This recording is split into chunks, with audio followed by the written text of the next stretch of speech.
Guess who's there? The best business book you've ever read in your life. What up, fam? Welcome back to The Bookworm. Today we're going to talk about Think and Grow Rich by Napoleon Hill. This is the holy grail, all right? This is the must read. If you do not read this book, you are missing out, and you are missing out big, my friend. So please make this a priority. Outside of this video, I'm going to urge you and gently nudge you in the direction of reading this book. It is an absolute must. All right, so I've got so many slides carved out. I'm going to try to condense this and make it as short as possible so I don't take up half of your day, which is really what this book deserves and what it warrants. So slide number one I've got for you is the general summary, right, of this book is that whatever the mind can conceive and believe, it can achieve. Okay, that doesn't sound profound. I've heard that before. We're going to get into the nuances and specifics of that, but just understand that as the overall pervasive thought of this book. That's kind of the general theme. So the starting point of all achievement is desire, right? So you can have dreams. I always say this, but your dreams are just wishes unless you have desire, right? The desire is what puts you over the edge. The desire is what makes you pursue it with the tenacity that's required, right, to do big things in the world. Big things require big energy. Without desire, the big energy cannot happen. Your greatest success will usually happen right after defeat has seemingly overtaken you. So there's a story in the book he tells early on. This was during the gold rush way back in the day. And this gentleman had spent all this equipment, this major enterprising opportunity to strike gold. And they spent all this time there. And finally, they just had to pack up and leave. They just admitted defeat and left. Someone else came in and said, I think I can make this happen. And ended up getting, I believe it was his equipment for a substantially reduced price. And what he found was the gold and all these places they've been digging was 3 feet away from where they were. So, and it was an astronomical amount. It was one of the biggest discoveries that they had found in that time. And he talks about how, sometimes your biggest defeat, and that gentleman actually talked about, went on and used that experience later on in life to kind of always remember that every time that defeat seems to be right on the brink, it's probably when you're about to turn that corner. I don't know what it is. If it's just the divine intelligence of the universe and the way things work.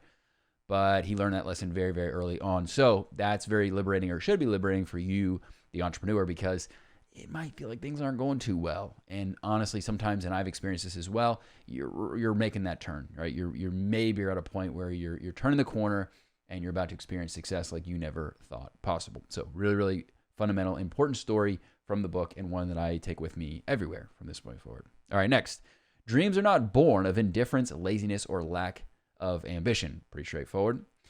In order to do great things, you have to tap into the power of the subconscious mind. All right, so this is kind of get into the nuances, like I said, about the mind and how you utilize your mind in a way that, quite frankly, Napoleon Hill was way ahead of his time. A lot of the neuroscience and things like that. I'm a brain nerd, and a lot of stuff that I read about now in terms of visualization exercises, neuroplasticity, things of that nature. This is science that didn't exist back in Napoleon Hill's day. And there's an interesting story. I love stories.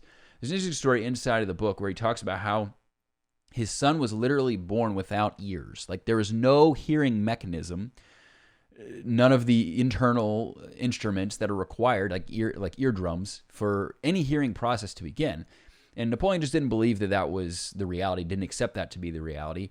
And he says that he actually was able to, through the power of belief, through the power of training the subconscious mind, that his son actually perplexed the doctors because he was able to somehow hear anyways. You could have conversations, and it was just like a normal person. So that's a pretty profound claim. Again, I don't have any validity or way to give that story credibility, but I would assume if it wasn't real, it would have been fact-checked. We're in 2020 when everything is fact-checked, so I would imagine that would be done so as well, but pretty powerful story. So the subconscious mind has control.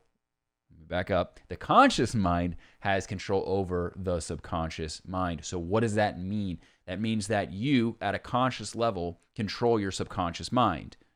Okay, Chris, I didn't know there was a difference. There is. You have the rational and the irrational, or the emotional rather, brain, right? So your rational brain, and this is why sometimes I have issues with conventional therapy, is that you're rationalizing things at more of a conscious level, right? But at a subconscious, deeper level, that part of your brain speaks the language of emotion, right? And so what you can do effectively, and we're going to talk about this as we go through this video, is start to use the conscious brain to speak the language, to train the language of the emotional, deep-seated subconscious brain with what? The language of emotion, right? So really, really powerful to know that, yes, your subconscious brain is a really deep-seated level that, right, it's hard to kind of shift those things. Like a lot of people struggle with changing some of their belief patterns because they can't shift the subconscious brain.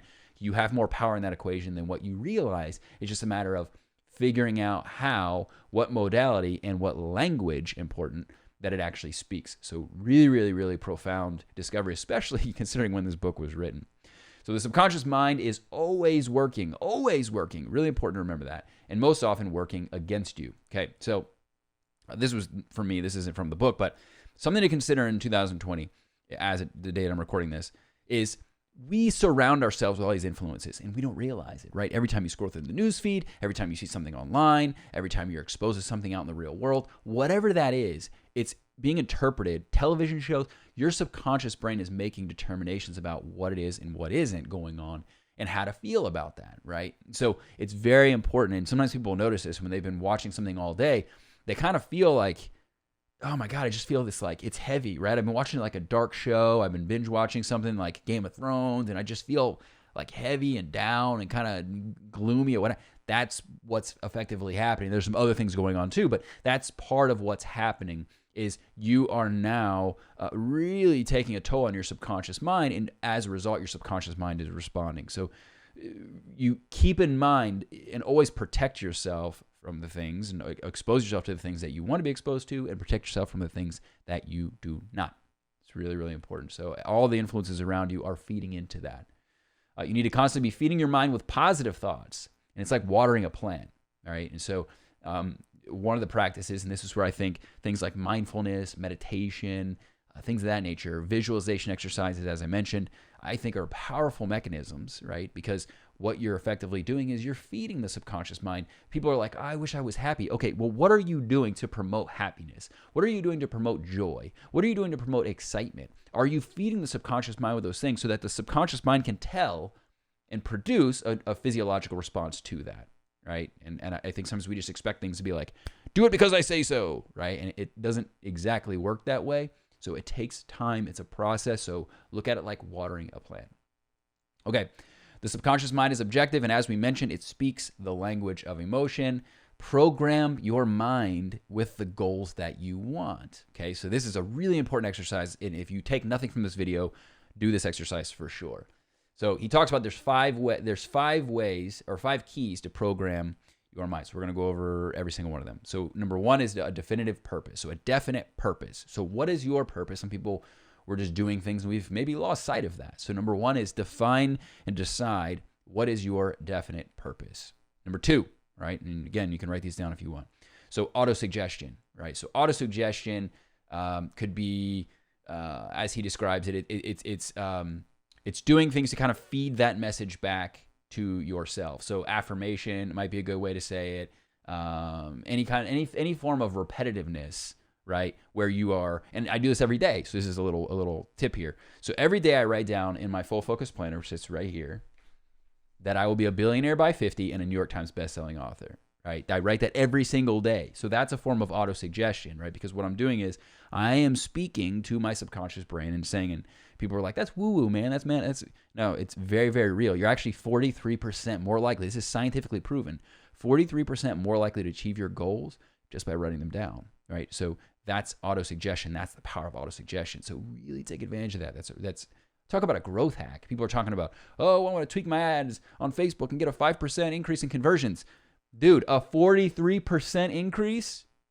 Wow, right? That's huge. So, and as simple as writing it down. Really important.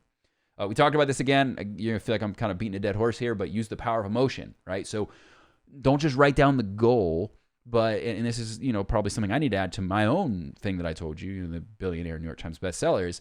What's the emotion that you're going to feel? Or as you're writing it, kind of imagine as though that's happening already, that's something that's existing right now. What's the emotion that you feel? Is it excitement? Is it joy? Is it liberation? Is it all of the above, right?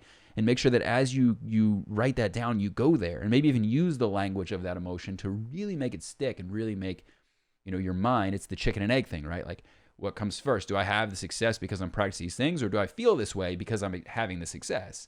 I would argue the prior rather than the latter. I think that you are going to culminate or manifest and culminate the success that you're seeking because you are experiencing the motion as though it's already been done, right? I think it's really important. Visualization, all right? So do you visualize yourself experiencing this life that you're trying to create? Meditation, I think, is a fantastic way to do that. If you're not carving out 10 to 15 minutes a day, which, by the way, guys, we can actually tell. Again, I mentioned neuroplasticity before. We can actually tell now, and we being science, I'm somehow a part of science, but I am, that within just 4 days of doing 10 to 15 minutes a day of meditation, we start to see your neurological wiring, it'll shift and change. And that's a pretty powerful promise, because I think a lot of people think they have to sit around for hours on end meditating to make a shift. And no, it happens very, very, very, very quickly. I have many, many stories that are quite profound when it comes to that. So just start with 10 to 15 minutes and practice in your meditation that visualization of the success that you want to achieve or the goal that you're trying to attain in your life. All right, so number 5 is persistence and repetition, right? It's just to continue to push down that path, continue to do the things that are going to lead to that success. And first, figure out what those need to look like, right? Really, really important. All right, so each of us is what we are because of the dominating thoughts occupying our minds, right? So again, really goes back to the importance of your subconscious mind is you become what you think. You are what you eat, right? Same concept, same kind of paradox there. All right, so put yourself over the top by burning your ships. Okay, so one of the things that he talks about, and I always kind of caution against this a little bit, not entirely, because I've seen people get in like massive debt. They're like, oh, I'm going to take on $100,000 of credit card debt because this is burning my ships. And it's like, yeah, but it's also really stupid, right? Like, so I talk about urgency, not desperation. Put yourself in a situation of urgency. But effectively what he talks about in the book is what you want to do is you can do all these other things, but if you're not all in, it doesn't matter. It's not going to happen. So it's the fire that kind of makes things ignite. It's the fire to your gasoline, right? So it does create tremendous windfall in the direction that you're seeking.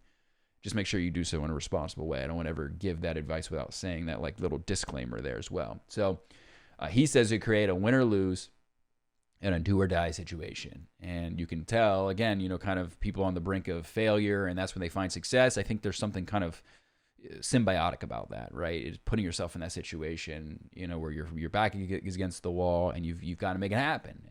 And more often than not, people find a way to be unbelievably resourceful in those situations. Okay, so when survival is at stake, this is where it ties back into the brain, which is what I love about what he wrote. So when survival is at stake, the subconscious mind goes into overdrive, right? Maybe you've experienced that where it's a high emotional state and like something just comes out of you, right? You're like, whoa, where'd that come from, right? You see this with mothers when something's happened to their kids and like this adrenaline rush and stuff like that. So something happens to us, right? Where we're in a situation that's survival's at stake, and bam, we just produce things that just, whatever. So can you harness that to the point that's not life or death, like actual life or death, but can you harness it, right? Can you utilize the mechanics of that in a more controlled environment, obviously? And I think that's kind of the essence of what he's talking about. So it's really powerful stuff. So again, urgency, not desperation though. So wishing will not bring you riches. It must be a burning desire that leads to obsession. I have never seen an entrepreneur succeed without obsession. Telling you right now, I've never seen somebody dip their toe in the pool and go build a multi-million-dollar or even more, dollar company. Never. They are absolutely obsessed. They are immersed in their industry completely, and it's hard for them to turn it off, right? And so whatever it is, if you need to get realigned with your purpose or really tap into, what's going on in your life, maybe you have other things that are distracting you, what have you, whatever's going on, you got to have that obsessive drive. You just have to. Again, he talks about desire, obsession. I'd put those in the same category. So important. Okay, the method to acquiring riches. So another little exercise for you that he talks about in the book is fix the exact amount of money you desire, right? So as I said, mine, I want to be a billionaire, right? So I actually put that there, and then I was specific about the date, 50 years old. Number 2, determine what you intend to give in exchange for that money. So what are you willing to do to acquire that, right? And actually, that's part of the exercise he has you do in the book. Number 3 is establish a definite date, right? So mine's by the time I'm 50. What is your actual definite date? So be very, very specific. It's part of what we know now as far as setting achievable goals is being specific and making it actionable, right? Those are very, very important things as far as goal setting and achieving goals, right? We know this now. Number 4 is create a definite plan, right? So it's one thing to just, I wish upon a star, right? But it's something else entirely to have an actual plan that coincides with that wish. Very, very important. What are you going to do? What's the action plan? What's the execution plan? And what is it going to look like? All right, number 5 is write a clear and concise mission statement with steps 1 through 4. All right, so this could be something you write every day like I do. You could write on your mirror. You could repeat it. You could, whatever you want to do. But make sure that you write a clear and concise mission statement with those 1 to 4 steps. And again, I would use it as part of my auto-suggestion, right? I would read it to myself, write it down, write it places, write it everywhere, write it all over the place, right? Like you're literally in oh my gosh, what they call it? I've been out of school for so long, I can't even think of it. Detention. Think about you like you're in detention and you're having to write it on the chalkboard. I will, blah, blah, blah, whatever it ends up being, right? And just write it everywhere, right? Totally take advantage of that growth hack. All right, and then read your statement aloud twice daily at least. So I said go crazy. He says do it at least twice daily. All right, all who succeed pass through many heartbreaking struggles. So part of the failure aspect, but many heartbreaking struggles. There's a million examples he gives in the book that are tremendous, that are people you're like, wow, this kind of makes me not feel alone, like I'm the only one going through all of these trials and tribulations. Okay, very, very important. Another really powerful lesson in the book is you are not defeated until it is accepted as a reality. All right, and I hate this idea of failure. I don't want to get too caught up on it here, but I hate this construct of failure because we tell ourselves, I failed. And it's like, dude, are you alive? Are you still breathing? Are you able to do it again? Because the answer probably is yes to all of those things, right? So until you tell yourself I failed and it's over, it's not over, right? And then ultimately what ends up happening, and if you flip that on its head, what ends up happening is it becomes part of your tremendous story. The failures that I've achieved, the failures that I've experienced in my life now make my story what it is, right? It ends up becoming the dragon that you slayed to get to where you end up, going or end up becoming in your life. So I think that's really powerful to look at it that way. Just look at anytime you have a mishap or a fall. I like saying fall instead of failure. It works for me. Maybe you want to borrow that. I'll give you permission. But I like that because otherwise, if we say failure indicates finality. I don't like finality. A fall indicates, okay, I fell, but it's implied that what's the next thing you do is what? Get up, right? Or try to get up. So I like that better. I don't like finality. I don't like suggesting that something is over because I don't want to tell my subconscious brain that it's over. There's nothing I can do. But, what do I do? What's the next action step to move forward? What can I do to be liberated from this? And what can I do to make it a powerful part of my story?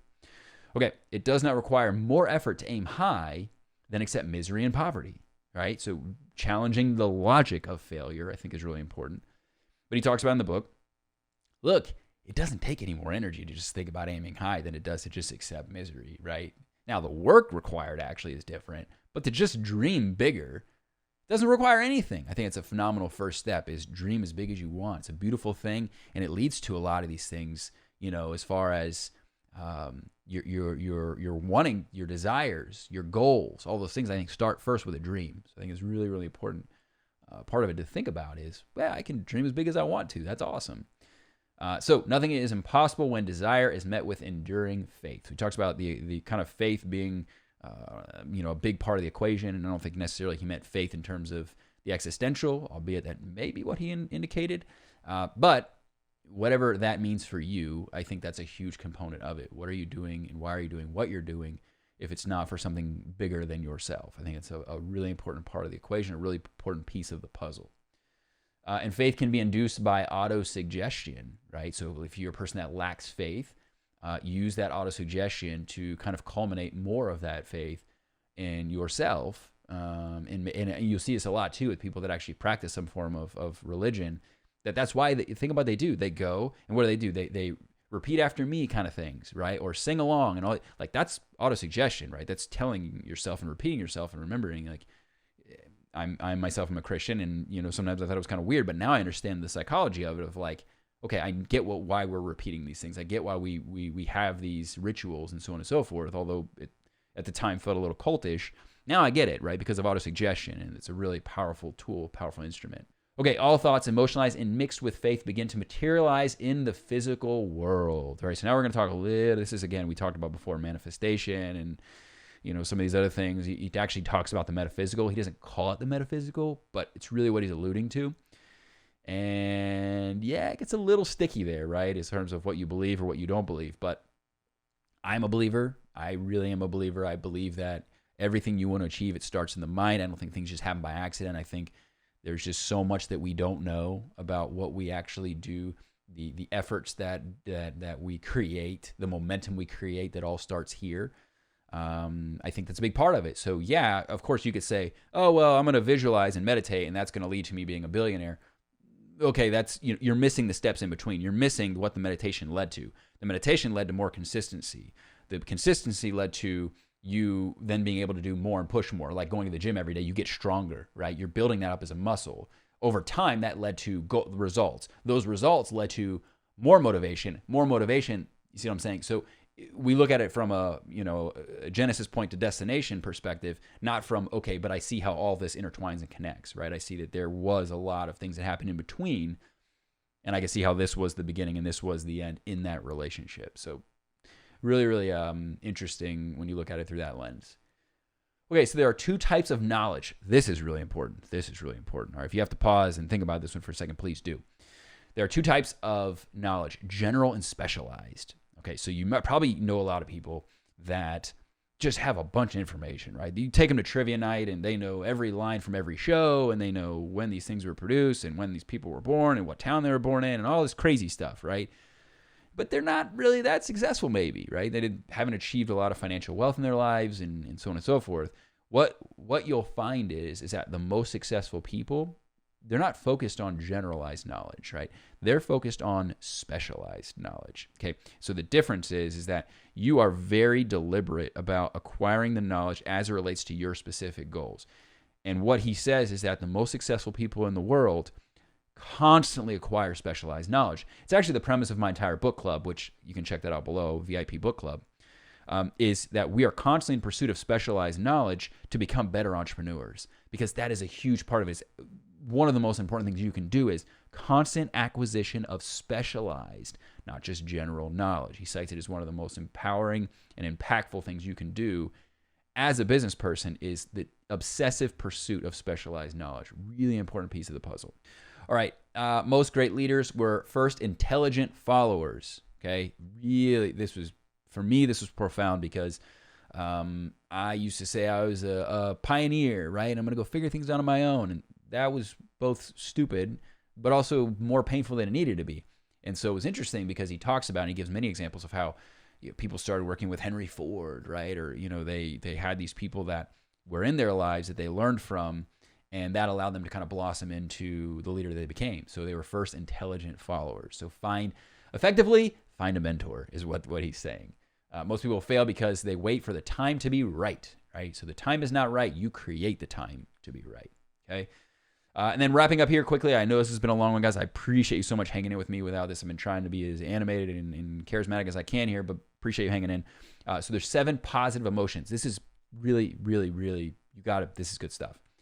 All right, so it's desire, faith, love, sex, enthusiasm, romance, and hope. Now, the thing to note, before we jump into the negative emotions and then the 7 ghosts, is the presence of positive emotions cannot exist at the same time as negative emotions, okay? So you can't feel enthusiasm and at the same time feel anger, right? You'd be a weirdo, right? It's literally impossible. You can't achieve it. It's unachievable. So again, going back to protecting the subconscious mind, when we allow those things in, when you're angry all day and then you come home and you can't feel enthusiasm and love for your family, well, why do you think? Because you have filled up your entire bandwidth with emotion that sometimes we stay in these states for so long that we kind of stay stuck in those states, right? And then it becomes part of our neurological wiring. So important to understand these fundamental basic emotions, right? So again, desire, faith, love, sex, enthusiasm, romance, and hope. Okay, and he talks about the importance of each of those and really breaks them down inside the book. The major 7 negative emotions: fear, jealousy, hatred, revenge, superstition, and anger. All right, again, he breaks all those down as well.